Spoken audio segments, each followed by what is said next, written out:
Gregory party is very near to their home port at last. Captain Bradford is standing in the bow of the small boat with which Johnson rescued them, talking to Johnson as they thread their way carefully through the small shipping of the outer basin. In the stern, Mrs. Gregory, Joan, and Jerry are talking as the boat glides into the harbor under sail. It is just before midnight of a very dark night. The harbor is unusually quiet as the small boat drifts easily before a 5-mile wind. Oh, but Joan, I don't see how anything can happen to us now. Oh, we're nearly home. We are some few miles from our anchorage, and then a drive by motor of more than 20 miles, you say. That's right, Joan, but surely the danger is past now. I am not so sure of that. Oh, forget it, Joan. You act like these Euclideans could do just as they please all over the world. We got away from them, didn't we? We did. Then all their smart science and inventions didn't do them so much good after all. You seem to forget that it was in a Euclidean submarine we made our escape, and our present safety is due to the perfection of Euclidean devices, which made it possible to leave that submarine far below the surface and rise to this boat. Of course you're right, Joan. Euclideans are very clever, but after all, they can't always win. You bet they can't. And 2 hours from now, we'll be safe at Mrs. Gregory's home. I am anxious to see your home, Mother. Your home, Joan, dear. Yeah, and I'd kind of like to see my dad. Gee, you know, we've been going 3 months now, and I haven't had a chance to even send him a postcard. Well, I think you will find that Johnson has kept your father informed of our doings, Jerry. I sure hope Dad doesn't know all that's happened to us, or he'd be plenty worried. There is something very strange to me in that sensation you describe as worry. Until you came to Euclidia, I had never heard the word used. Now I understand what it means, and I am beginning to learn how to worry. Well, why bother to learn to worry? Gosh, most people do plenty of that without even trying to. Joan is struggling to understand our way of living, Jerry. I think I may like it after I'm familiar with it. Oh, Mrs. Gregory. Yes, Jerry? May I take Joan out and show her Hollywood Boulevard right away? Well, hardly tonight, Jerry. It'll be nearly morning by the time we arrive at home, and you must hurry to see your father first. Oh, sure. I meant tomorrow night. Well, we'll see how things work out. What is Hollywood Boulevard, Mother? That's where you see all the moving picture stars. Moving picture stars? Hollywood Boulevard, Joan, dear, is a street that wants a bit of knowing, and sometimes a great deal of understanding. But you'll enjoy it as you see it with Jerry. I want to see the ladies' garments in the stores you have told me of, Mother. Now, there's a job for you, Jerry. Take Joan around while she window shops in all the stores. Oh, no, nothing doing. I'm not going to waste a lot of my time standing around while some girl looks at a lot of funny hats and dresses. Well, I'll spare you that. What is window shopping? Gee whiz, Joan. I don't see how you ever got to be 15 years old and not learn anything. Now, Jerry, Joan knows a great many things, even though they do constitute a strange education for our world. Strange is right.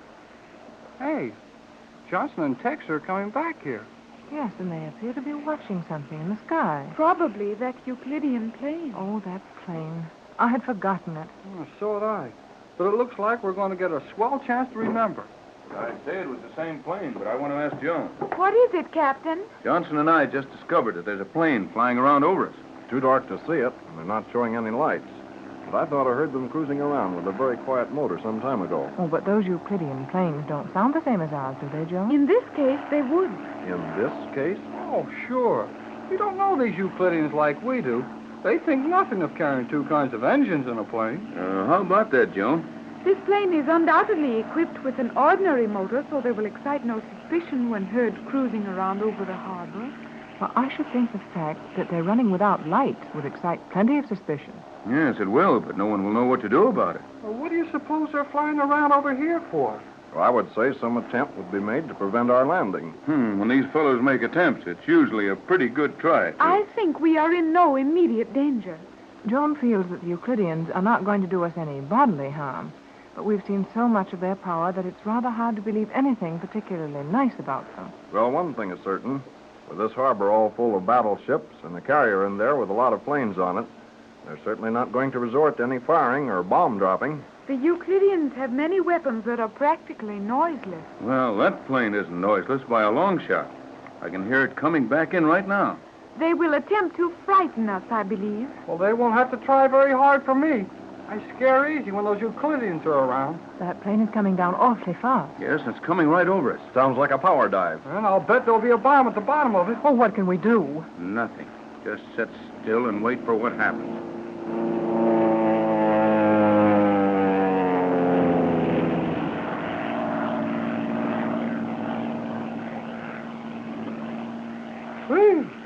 Well, they didn't hit us. They didn't try to hit us. They dropped something just as the plane passed over us, though. I'm sure of that. Yes. I thought I heard something hit the water. Have no fear. If they were using bombs, it would be only the magnetic type. Got any metal on this boat, Johnson? Not unless you brought it along with you. I even ripped out a small capstan head forward. Well, then we can keep moving. But if there's one little piece of metal on this boat, we'll stay right here. Johnson, your anchor. We have no anchor, Mrs. Gregory. You are very thorough, Mr. Johnson. It pays to be thorough in this sort of business. Well, we seem to be going smoothly along, and nothing's happening. Yep. But those fellows from the Magic Island fool you. Just when you think you've seen the whole show, they dig out one more trick. Well, they must have dug one out then. Here they come back to try it out on us. Sorry we haven't any protection on this little boat. Oh, don't worry about that, Johnson. A battleship doesn't carry enough protection to save it from a Euclidean plane if they're attacking in earnest. I would suggest we all sit perfectly still, make no move as the plane goes over, and concentrate on trying to discover their purpose in these repeated dives. That's right, Joan. Now, everybody sit still with your eyes wide open.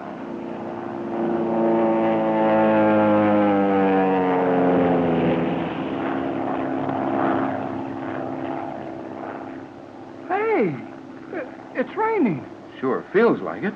The cooling system in that plane must be leaking. I felt a fine, heavy spray, slightly warm as they passed over us. Well, I'd say that wasn't accidental. They managed to cover us pretty thoroughly with it. And my clothing feels wet all over. Yeah, my sleeves are... Say, well, that's funny. What, Jerry? My sleeves were wet, soaking wet, and now they're dry. Why, you're right, Jerry. They have used a chemical of some kind with which to spray this boat. Well, what for, Joan? The reason is not apparent to me as yet. It can't be anything very destructive. It didn't burn where it touched the skin. And it doesn't seem to be affecting the fabric of our clothing. If we could only smell the blame stuff, we might get an idea. Euclideans are far too clever to allow an odor to identify any of their preparations. Well, whatever this stuff is, I'll bet we find out a lot about it mighty quick. Look, that plane's coming back. What can they do to us? Anything they take a notion to, I guess. I believe I understand the purpose of this liquid spray now. Well, what is it, Joan? I will not tell you. Oh, but Joan... No, Mother.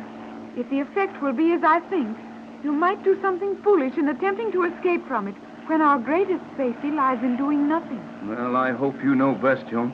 Here he comes.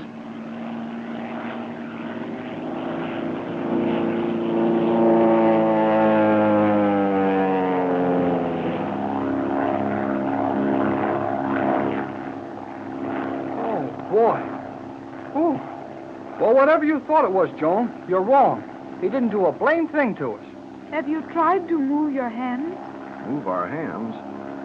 Why, say, what is this? Magnetism again. Tex, I'm absolutely powerless. I can't move at all. They sprayed us with that magnetic paint of theirs. Precisely. And this last time he dropped magnetic bombs all around us. We had plenty of this sort of treatment on that island. Well, tell me, how lasting is the effect? That will depend on how many bombs were dropped in the water near us and what materials the bomb casings are made of. You will observe that the boat is no longer making any progress. Oh, you're right, Joan. We're standing still, except for a little drift with the tide. And we'll stand here until the solution from those bombs becomes so diluted in the water that it won't hold us? Correct, Captain. Well, that won't take long, will it, Joan? I believe the pilot of that plane may have arranged that it will take several hours. Several hours? Why, Joan, dear, that magnetic solution can't possibly stand up in water that long. You would be right, Mother, if the solution was all formed at once. But I imagine some of those bombs were made to float and dissolve at certain intervals, continually generating fresh magnetism on their contact with the salt water. Then, if that's the case, we may be here all night? At least we may be here long enough for the submarine we left magnetized to free itself and come up after us. Well, you mean to tell me that all we can do is just sit around here like a bunch of statues and let this boat drift around with us? That is all. Well, Now I'm beginning to understand something of what you've all been through on that island. Oh, we sure had plenty of weird things happen to us. Look, that plane seems to be on his way now. Yes. I can't hear it anymore. He must be going back to Euclidia. I think that is correct. But how do they refuel those things? They don't much. We've learned a lot of things, Johnson. One of them is that we don't know anything about fuel or how to use it. We'll get our hands on all those formulas when we go back to the Magic Island. I'm not at all sure I want to go back, Jerry. Sometimes I feel that Euclidia is a very fascinating place, and at other times I hate it. Just now, I'm not very kindly disposed toward G47 and his men. Oh, yes, his men. How about this fellow Thales? What did you finally do to get rid of him, Johnson? I've never seen him. Never seen him? No, Mrs. Gregory. Then you were right, Tex. That radio was wrecked by remote control. Johnson, did you find your set burned up or melted down? Both. Some highly caustic chemical was suspended near every vital part of the set. When I used it to warn you, it simply flowed over everything and put the set out of business. But you mean to say, Johnson, you have no idea where Thales is or what he looks like? No, not the slightest. I have seen him on Euclidia. I would recognize him if I saw him again, I believe. I hope you get a chance to point him out to me. Oh, Tex, look. What, Pat? Well, that boat. See that big shadow off the port bow? Gee, it's a great big oil tanker. And he's bearing right down on us. We are helpless. None of us can make a move. They'll never turn that big boat in time. Can't blame them. We haven't any lights, and I painted the sails black so we wouldn't be seen. Tex, he's going to run us down. We'll sure get it in a minute. And we can't swim with this magnetic plane Worse on us. than that, we will sink immediately. He's almost on top of us.